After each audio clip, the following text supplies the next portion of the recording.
Shalom, Bapak, Ibu, Saudara-saudari yang terkasih di dalam Tuhan. Kita akan merenungkan lebih jauh tentang ujian bagi Kristus yang datang ke dunia.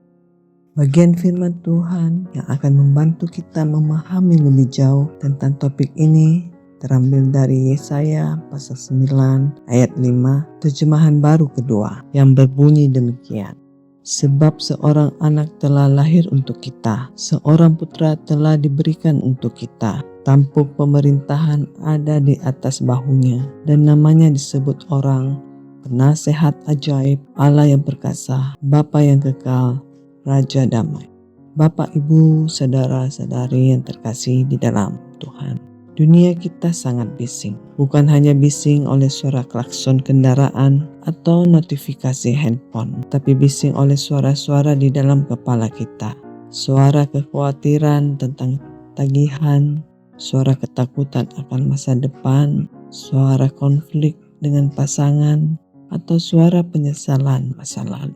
Kita sering berpikir, kalau saja saya bisa pergi liburan ke tempat sepi, saya pasti tenang. Namun seringkali saat kita sampai di tempat sepi itu, hati kita tetap berisik. Mengapa? Karena kekacauan itu bukan ada di luar, melainkan di dalam hati kita.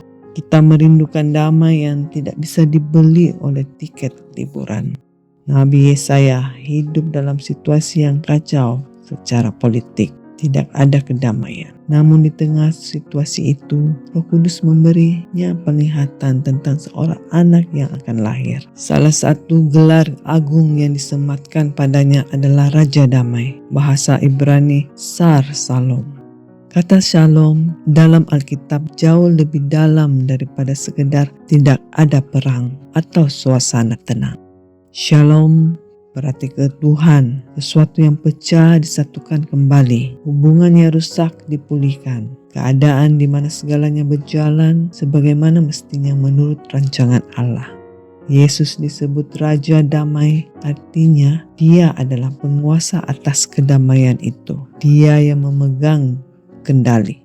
Dunia menawarkan damai yang sementara seperti obat penenang. Tetapi Yesus memberikan damai yang berdaulat. Damai yang Dia berikan tidak bergantung pada situasi. Dia bisa memberikan ketenangan justru di saat badai sedang mengamuk paling kencang.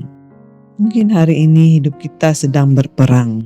Mungkin ada konflik di rumah tangga yang menguras air mata. Mungkin ada perang dingin dengan rekan kerja atau saudara, atau mungkin perang batin karena rasa bersalah. Tetapi berita Natal mengundang kita untuk berhenti berjuang sendirian dan mengibarkan bendera putih.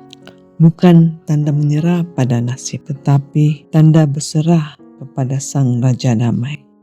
Izinkan Yesus masuk ke dalam perahu hidup kita. Ingat kisah ketika murid-murid ketakutan di tengah badai Danau Galilea. Masalah mereka selesai bukan saat mereka membuang air dari perahu dengan panik, tapi saat mereka membangunkan Yesus.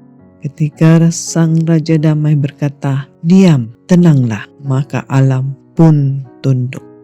Undanglah Dia memerintah dalam hati kita. Damai yang Dia berikan melampaui segala akal. Itu adalah perasaan tenang yang aneh tapi nyata. Dan kita bisa berkata, masalahku masih ada, tapi hatiku tenang karena Rajaku memegang kendali.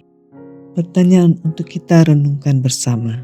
Apa yang paling membuat hati kita bising atau gelisah minggu ini? Apakah itu masalah keuangan, hubungan, atau kekhawatiran yang belum terjadi? Mari kita berdoa. Ya Tuhan Yesus, Sang Raja Damai, lihatlah hati kami yang seringkali seperti benang kusut, penuh kecemasan, ketakutan, dan konflik. Kami lelah mencoba menenangkan diri kami sendiri.